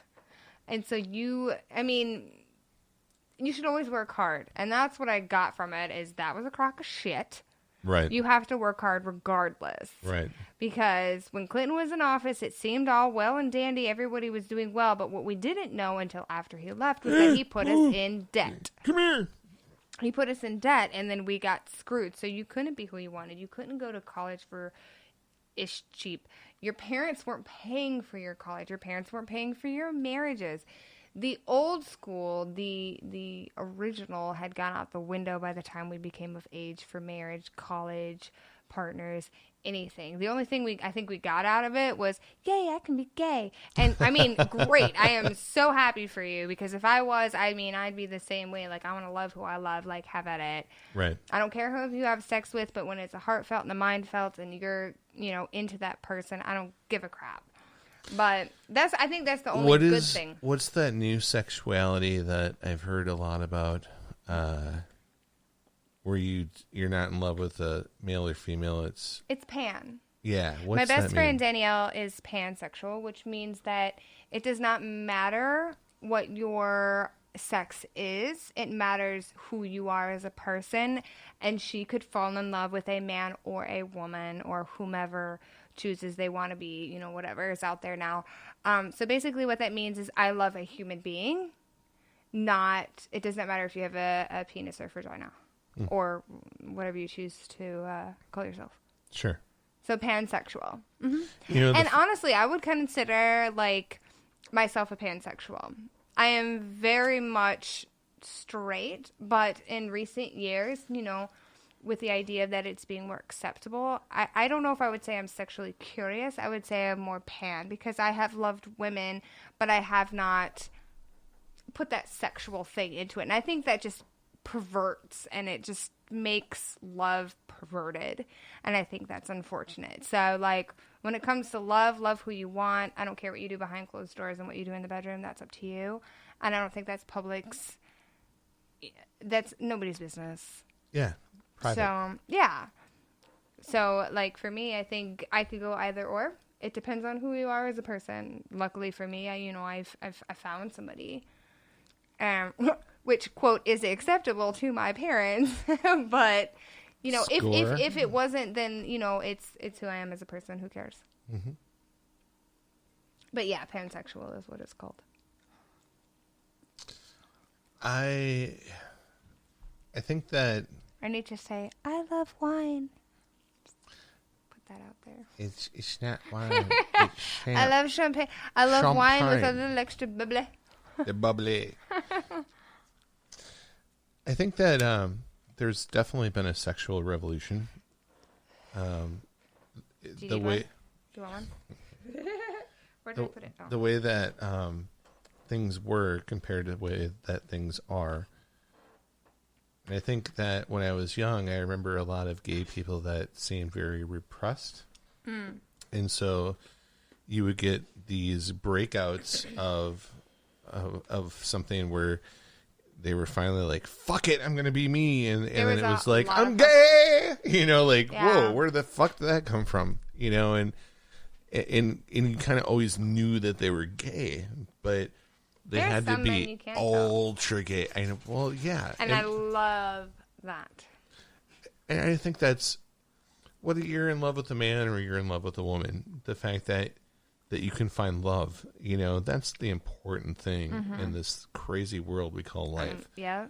And I absolutely support whatever your relationship preference is. Mm-hmm. Absolutely. Yeah. You know, my thing is like, I'm so glad that we're getting to that point where it's acceptable. Do I like the push of certain agendas? No, I don't think anybody loves a certain agenda. I think everybody just wants to be them. But it's more of, I'm glad to see lesbian, gay, whatever you want to be, is they don't have to be a feminine gay, or they don't have to be a butch female, because I've met a couple of gay guys who love macho men, and I'm glad that it's okay to be macho and gay. And I'm a woman, and if I were, you know, into a woman, I would want a very, very beautiful feminine woman. I wouldn't want a, quote, man woman. And I love that it's more acceptable to be, you can't tell, because it's none of your freaking business. Right. I do love that. And before it was more, you could tell, and it was a way of breaking out of that mold. Yeah. Yeah. And now you almost had to push it so they noticed. Right. And now you don't have to do that. You can just be you. And if you want to be a diva gay man, you have at it. You know what I love, too, is for a long time, I absolutely adore drag. I wanted to be a drag queen for the longest. I still do. And I'm glad it's more acceptable to be a woman and be a drag. Hence, is it Lady weird Gaga. that I like Tu Wong Fu? You ever see that movie? I haven't. It's with Patrick Swayze and Wesley Snipes and John Louis Leguizamo, or whatever his fucking name is. Excellent movie. Yeah. Especially for you. highly recommend you look that up. I wanted to be that woman drag, but it was Yeah. always drag for men, and it's not acceptable. And I'm glad that it is, and I'm thankful for Lady Gaga for a lot of reasons, because she is a woman and she can be drag, and Right. it's accepted. Now, it's still on the getting there process because she is famous, so it's more acceptable to be whatever you want to be when you're famous. Right. I'm not. If I dressed drag and I walked into a gay bar, would it be accepted? Not necessarily, and that's sad because I love makeup. I love dress up. Most girls do. We did it all when we were kids. I mean, I had 2 other sisters and a brother, and we made my brother dress up. He's straight as what you could think was straight would be, but it was something we loved, and I think that it shouldn't be just a man thing. So, hey, gay men out there, let me be a drag queen. Oh, I know a couple that'll help you with that. Or at least let me do your makeup, please. Right. I will Russell, make you look fierce. Russell, if you're listening. I know Russell. I freaking love Russell so dang much. Gosh, I haven't seen him in forever. I love He's Keisha. amazing. We've gone to a couple parties, and we've always just had conversation after conversation. I never did mention that I would love to be drag, but I love to hear his stories. You know, it's almost like I could live vicariously through him. Sure. So, you know, it was okay, and it made him happy, and I loved that he accepted me for me, and I think he loved, of course, that I accepted him as him, you know, Yep. or her, you know, whichever you prefer. And I got to go to his shows, and I got to, you know, see their dress-up room, and I was accepted as me, and that's how humanity should be. I don't Absolutely. care. Women, men, gay, straight, I don't care. Let me come into your show and let me support you. Right. It always made me really excited, and I was so hyped. I'm one of those crazy people in the background, like, yes, my friend. Super supportive. Nobody should know what's in your pants. That is what's inappropriate. If my 9-year-old son cannot go to school and talk about what is in his pants, nor should we in our 20s, 30s, and above. It's inappropriate. We all have sex. It's a natural thing. Right. It's nobody's freaking business. And that's what I hate, that this society had to come out and go, hey, I have sex with men, or hey, I have sex with women, in order for it to be like, oh, okay, they're like the same gender, cool. But it's sad that they had to push what they do in the bedroom in order for it to be acceptable. Right. That's what's disgusting about religions and society. Yeah. You know, and there's a stigma whenever you have religion tied into things. Mm-hmm. My idea of religion is this. Every culture has one, right? Mm-hmm. And it was put in place naturally to explain the big questions of life. Right. And Like, hope. To who- give some type of hope. Who are we? Yep. Why are we here? Yep. Purpose. Who created us? What happens when we die? Mm-hmm. Right? I think there's one more that I'm missing. But regardless, that's the purpose of religion, to explain those things in a way that brings cohesion to society. Mm-hmm. Otherwise, I would be killing this caveman's guy to get his girl Right. and bringing her back to my cave. You know what I Right. mean? And it's humanity to wander. There is nothing wrong with questioning. I grew up completely Baptist. I mean, I grew up in a very religious culture. And am I ashamed of it? Absolutely not. You know, because it broadened my mind. Did it broaden everybody's minds? No. I still have the occasional conversation, I will call it, with some of my family about said situations.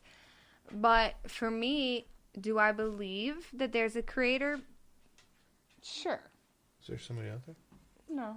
I just want to play. I believe there's a creator because I'm mortal. I can die. There's got to be something greater to be able to create, or for there to exist something so beautiful as a tree or a flower or a human in its own complexity. Mm-hmm. Do I push that upon people? Absolutely not. That's how I get through life. And I think that's what religion, I don't like to call it religion. I call it people's faith or spirituality or what drives them. Religion is such a nasty term. And sadly, it's turned into a nasty term. But You know, I've met several gay people who are very religious. They believe in God, and they're the flamest of the flames, and good for them. Yeah. No, and I completely hear you on that. It's that whole agenda word again. You know, people pushing a type of agenda that I don't like. There's definitely, there's your queens. Yeah, there's your queens. Hey. Hey, girls. Love you. Y'all. You know, one thing that I always heard growing up is, you're gay, you just don't know it yet. Well, I mean, if you think about biology, shall we go that far in deep, is, you know, my religion growing up, like I said, was Baptist. And they, you know, gay is bad, lesbians bad, that whole thing is wrong, wrong, wrong. And then we create things in our food, such as, you know, MSG. And sadly, I've had to, you know, I was in a marriage where my husband at the time, he became sensitive and allergic to the chemicals they put in our food. And which made us research a ton of stuff in order for him to not have seizure-like migraines when he would have a Dorito chip, when he would have too much corn syrup, or even when he would have alcohol. He cannot have any of those things. Which, of course, made him I knew we should have got 3. Yeah, right. Is there more in here? There's some more in there. Mix it. Oh, mix Is there more in there? Talk about flavor. Flavors with Bo. No, it's empty. See how the bottom is? Just tip it in there. Watch. What? Oh. It was only like a quarter of a teaspoon. But, you know, they started talking about how, like, a lot of wrestlers and stuff was going It's through. only 7:22. We can get more. It feels like it's only been 20 minutes. Get more. How, you know, they were started saying that certain wrestlers and bodybuilders were coming out of the closet, right? Mm-hmm. And I'm like, do I believe you're born gay? I don't know. I mean, that's up for discussion. That's not for me to say, because then that would mean that I have a say in who you choose to love. And I don't agree with that. I don't agree that I should be able to say, were you born gay or not? That's not up for discussion, I believe. I don't think that's for me to say one way or the other. Am I straight? Yes. Am I pansexual, as we discussed before? Yes. But it's not up to me to determine, you were born with too much estrogen, or you were born with too much testosterone. Right. This. I'm not a scientist. But there are scientific things out there and scientific proof that soybean has a very high level of estrogen, and women are actually discouraged to take soybean supplements or eat soy while pregnant with a male, because it tends to heighten the level in the male fetus to more of a testosterone level. In that case, you know, it could very well be that they were born gay through science. Not saying that's how it's done. That's just kind of my brain working. But at the same time, you think of bodybuilders and wrestlers and such, the highest muscle mass you can get is through eating soy. It is a quick fix. It is a muscle builder. It is something that makes you look bulky very quickly, outside of whey, outside of proteins. It is soy. And a lot of them started to, I don't want to say become gay, because not all of them, of course, weren't. But I think that might have played a part in that, where it started to distort your brain chemical components and your synapses and all that stuff to determine. The ironic thing that I've read, I can't tell you where I read it, but from what I read, if I understand it correctly, the percentage of people that are gay has not changed through history. It's still relatively the same. And I want to say it's something like 3.7 or something like that. Oh, really? Yeah, something like that. Okay, then discard everything I just said. Because I don't know the percentage. I think it's just more acceptable, and more people are like, screw you, I'm going to love who I love. Right. Because I used to be persecuted so bad, just like Christians used to be. I'm sure. Every certain type of religion, who you are, whatever you want to think of, I walked across the street, has been persecuted. Right. It's sad. And I love everybody. And I care. I mean, you're trying to help society with your medical stuff. I'm trying to help society with, I don't judge. I do not care. I care about who you are as a person. I care about your health. I care about, making sure you're mentally stable. That's my goal, is to make, if it's just a small glimpse of a 5-second interaction, if I made you smile and say, hey, yeah, there's some good in the world, that is my purpose. Right. No, and I'm right there with you. I think that it's super important to be you, and I also think that it's important to try to make a difference. Mm-hmm. And so when you can mix the two of those in harmony, I think that's where life becomes a little easier, or at least, more acceptable. Yeah. Without as much stigmas. And I don't think there will always be 100%, harmony. Like, even with Lady Gaga, she's got her haters. She's got, certain groups that are against her. But at the same time, baby, make a new song. Right. If it's not harmonizing correctly, make a new song. I love Gaga. I do, too. She really is an amazing woman. Yeah. I actually just watched a documentary about her the other day. Would you learn the most? She's been through some shit, and she is human, and she's non-judgmental. She's also got a chronic illness. She has fibromyalgia to the extreme. Yeah, like I heard my that. mother. My mother's got it really bad. Like, I have a little bit of it, but it just makes her human. And to find a woman who actually has a platform that has gone through some stuff and is a non-judgmental person, that's what people should aspire to be. I agree with that. I think for Gaga, she's following her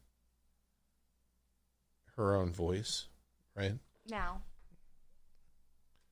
And her name is Stephanie, too. Hey. Oh, Stephanie. You think she goes by Stephanie on an everyday basis? Or do you think I don't know. I think so. I would like to think so. I think her fans, and I think she's becoming more known as Stephanie. Okay. That's who she is. I would hate to lose my name to fame. Yeah. She put something out there, was kind of like, they wanted her to be a certain something in order to grab attention, but at the same time, she was beautifully eccentric. Sure. Which I'm beautifully eccentric. So I think it helped. Were some of her things extreme and agreeable?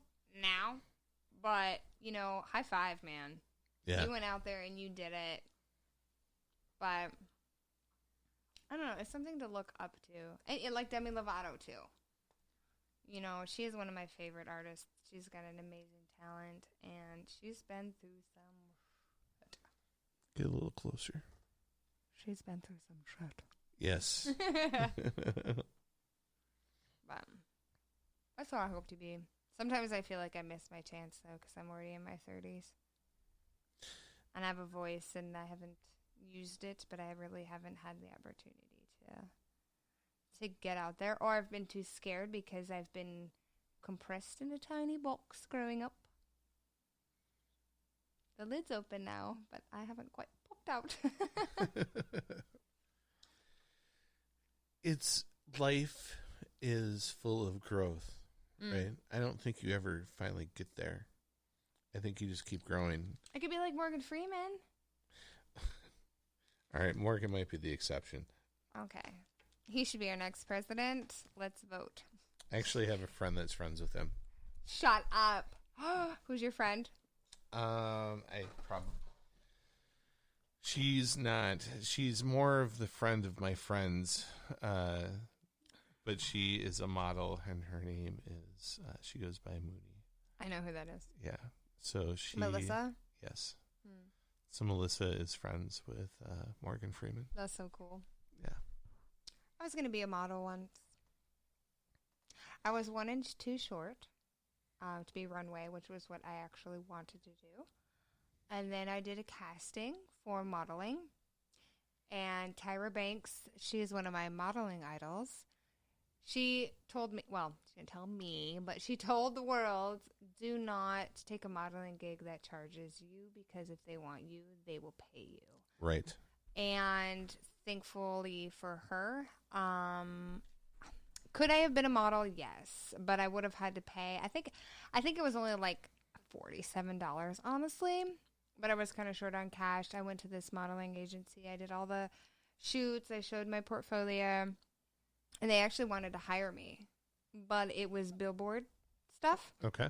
Which is always a start, but they wanted to charge me. And I was like, nope, Tyra said I can't. So I didn't. No, I mean, that's good advice. I mean, obviously Tyra knows, right? Right. And I wanted to be on her show so bad, America's Next Top Model. Sure. But like I said, I was 1 inch too short. Exactly 1 inch too short. How come you couldn't just put some extra high heels on? And that's what I always said, but they wanted you to be without shoes. You had to be 5'7", and I'm exactly 5'6". Tyra, I love you. Yeah. And I'm just saying it's their loss because you, my dear, are beautiful. Thanks. Which is probably why they wanted to put my face on billboard. I can walk in stilettos, don't get me wrong. Them boys don't got nothing on me. I think I'm up to 46 pairs of stilettos. Holy shit. I like shoes. I could see you as being kind of the dominatrix type. In shoes? No. Or in general? Just in general.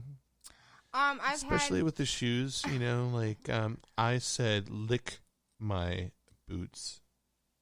You know. Oh, God, if crazy. I was a real queen, I could have that power. But,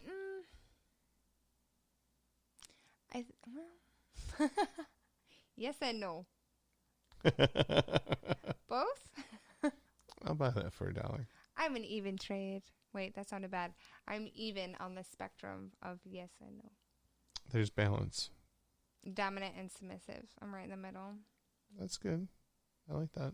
I am very much a believer of exchange of power. I do not want to hold it all because I don't want to be exchange of energy. Yeah, or that. Yeah, it's it's the same type of concept. Yeah, absolutely. I don't want to be the holder of everything because I don't want people to bow to me. Sure. But I want to be respected. And at the same time, I want to give as much as I can, but I don't want to be looked at as somebody who is a follower. I'm very much an alpha. I'm definitely a leader, but there's a respect and a joining of the people that I want to achieve. I respect that. Yeah, I am more. I try to be the same way, to be honest. Yeah, I could see that. I don't need to lead, although I prefer it. Well, yeah. You know? You have strong ideas and you have good results, so it's kind of hard sometimes to back off from an idea that you're like, I really think this is going to work. And it happens to be part of your intelligence as well. It's like you literally already know the outcome. That's kind of how I feel with this, right? Yeah. You'll find it interesting when you come back and you listen to it later. Yeah? Oh, God, you're going to make me listen to this? Well, I'll sign it to you. So Perfect. I get to it's hear just my voice. the quality and not only the equipment and how we're coming through, but also of our conversation, right? And I think that's the interesting component about things. So You can definitely tell, and I absolutely love psychology, so it's kind of fun to pick apart, like, who was leading, who was this or that. I don't know. It's a good time.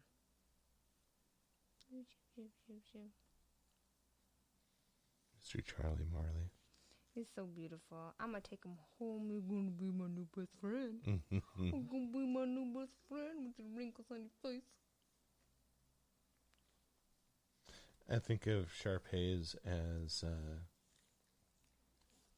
I need one because they're wrinkly and adorable. I And know. they're small, but they're medium and they're... They're like the perfect size. Yes, because my dog, is cat size. But she's loving, and God, she's hitting 7 years old. And I don't know what I would do without her, because you build a bond. She's annoying as fuck. Like, sometimes you just want to belt her across the house. But, I mean, then there are the times she snuggles right up to you and she makes that pose and you're like, okay, I love you forever. So, it's sad because when she goes, because everybody's got a time. And dogs, sadly, have less time than we do, and I don't know what I would do. So Shar-Peis are even less. You know, their average lifespan's only 8 years. Shut up. Mm-hmm. Why? Are they a breed of a breed of a breed type of thing? I don't know if it's like a genetic. No, they're purebred. Okay. This guy is, anyways. They actually came from China. They were bred to hunt wild boar. Oh. And they say that they love so much, they burn out and they give it all away. Oh my god. So, to be honest, I don't know why they have the shortest lifespan. I think of all dogs, or at you least, would almost think that they would need the longest because of that love. He's so funny. He tends to jump and run like a gazelle. Yeah. Like, and like. That's my dog. I would visit my mother, and he would jump off the deck to go chase her golden retriever. And when he did that, if you were to like put a cape around him, he would look like a little mini super dog. You know what I mean? Just the way he would launch off, it was so funny. You know, his front legs would be behind and his chest would be out. All he needed was a cape. Oh, that's so cute. I've seen your pictures when he was a puppy. I looked on your Facebook and. Oh my goodness, the wrinkles on his legs even. I can't. Where do you get these? I'm going to buy one. So I got him off of Craigslist, and he came from Germantown, where they had it was a really well-to-do black family that was in a trucking, but they had an Olympic-sized pool inside of their house. Oh my God. I know. Go you. Attached to the living room. It was the craziest thing I'd ever seen. And then they had like this litter of dogs, and then they had 3 of their own. And evidently they had bred them. They were going to get one fixed, but by the time they went to get it fixed, it was pregnant again. Oh, okay. And so I ended up getting Charlie out of that batch. Oh, that's cool. Mm-hmm. A lot of Shar-Peis have issues with their eyes. I got really lucky with him. Mm-hmm. He was borderline where I could or I couldn't do the surgery. What's wrong? What do you mean? Because their eyelids roll inlet or inward, and so the hairs brush against their eyes. Oh, it scratches them. Yep, and it can cause them to go blind. Oh, man. Fortunately, he used to have a lot of droopiness. Okay. Like discharge from the eyes and such, but he's grown out of that. Good. They have such tiny ears. I can't. So cute. No. It's like, hey, baby. My dog. What's your name? He's such a pimp. He really is. That's how you get the ladies. Woo! You weren't kidding. See, he's right like, up give in me my kisses. face. Give me kisses. She is a Dutch Hound mixed with a, what is it called? Beagle. Okay. Which is why she howls at you when you come in, and does her little mohawk. But she's so verbally protective, but not protective nonetheless. I'm sure if anybody were to harm me, luckily I haven't gone through that yet, she probably would do her. Mm-hmm. I've never seen it though, but I've never been in that predicament. But she's fantastic. She's a follower though. Because, like, the moment I stand up from the couch, she's like, I'm in. Where are you going? And I'm like, I'm going to the bathroom or I'm going somewhere else. And she's like, come on, let's do this. Come on. I'm in. Let's go. We're in. We're in this together. Thanks. She will literally sit on the carpet in the bathroom and wait for me to finish. Good job, Mom. And then she'll follow me back. That's love. I don't know if my cats love me or they're just, basic cats, but my male cat, I call him Fluffernut because I didn't have a name for him, and usually I come up with very unique names for cats. I've had some my one cat is Kafili, which means sun in Egyptian, and my other one is Onyx because she looks like an onyx stone. I have all these weird names, but I called it Fluffernut because it is so fluffy. Fluffernut. It's the thickest fur. It's like rabbit fur where it's real thick but really, really soft. Mm-hmm. He will go to the bathroom at the same time I do, but he goes in the bathtub. It's an easy cleanup. It is kind of disgusting, but he always has to go when I go. That's all right. He likes to sit in front of me when I take a shit. What you doing? He's like, hey. I want to know what you had 2 days ago. And then he'll sit in front of me, and then he like whips his head around like, so then I'm just like, how you doing, buddy? Yeah. If I pet my animals when I'm on the toilet, they will jump on my lap, so that's a no-go. Yeah, I mean, it's not like I'm fond of it. But at the same time, going back to our earlier conversation about dogs and their olfactory. Yep. He must love me just sitting there because sometimes it's not pretty even for me. And if it's not like a million times. Not even would do that, right? Well, actually, it's funny that you say that. When you're with someone long enough, that doesn't even fucking matter anymore. Am I right? No. Like your man might be taking a shit, and the next thing you're like doing your fucking makeup. Like, hurry up, get the fuck out of here. You know what I mean? I do the thing where I can do my makeup when my my significant other is taking a shit or whatever. But if I'm taking a shit, I still have yet to get comfortable with that. Yeah, I need my space. I don't know why, but I think it's because I have like stomach issues. Sometimes it's noisy, sometimes it's not. Sometimes it's really strong. Like, I can control what's going to happen. I can, I can control the time that it happens, but I can't control what's going to happen. So in that, it gives a sense of insecurity. I can urinate in front of me. I'll pee in the fucking shower. I don't care. But when it comes to that, like, I won't do it, but you sure as hell can do it. I'm going to brush my teeth at the same time. Like, I don't care. Whatever. I got spray to clear that out. I used to like to shower with my exes. Not all the time, but you do. I think everybody does. And for one, it conserves water. That's what you say, right? Second, if I pee, it scares athlete's foot. That's all I'm saying. That you can clean up right away. It saves toilet paper. Yep. That's how I see it. Like, some people are so controversial about peeing in the shower. I pee in the shower and I'm not ashamed because I figure if I pee in the shower, it goes down the drain. I can rinse it off right away. I am super clean and I don't have to re-dirty by going to the bathroom. Right. I ain't ashamed. Too funny. It's so funny how people have a problem with that, but I don't care because I do it. Yeah, and if you don't like it, tough. Tough. Yeah. Yeah. Tough. That's funny. Yeah, for sure. Well, my dear, what do we have on the time clock? A bit. 2 hours. Whoop, whoop. Do you have anything left that you want to talk to people about? I have no idea. No idea. No idea. Do you? Not on the air, anyways. So, all right, cool. We can definitely call this a wrap. Shut her down. Get it down. It's not a tumor. Get to the chopper now. It's not a tumor. Goodbye. Oh, wrong one. See, still getting used to all these little sound effects things, right? Which one did you push? Oh, I was doing the Arnold Schwarzenegger, and instead I got crickets. Get to the chopper now. Get to the chopper. It sounds like a tumor. It's not a tumor, Wow, okay. but it sounds like it. It sounds like a tumor. All right. Well, I hope you guys enjoyed our podcast. I would love to thank Stephanie Soerens for making our evening possible. I'll be back. Whoop, whoop.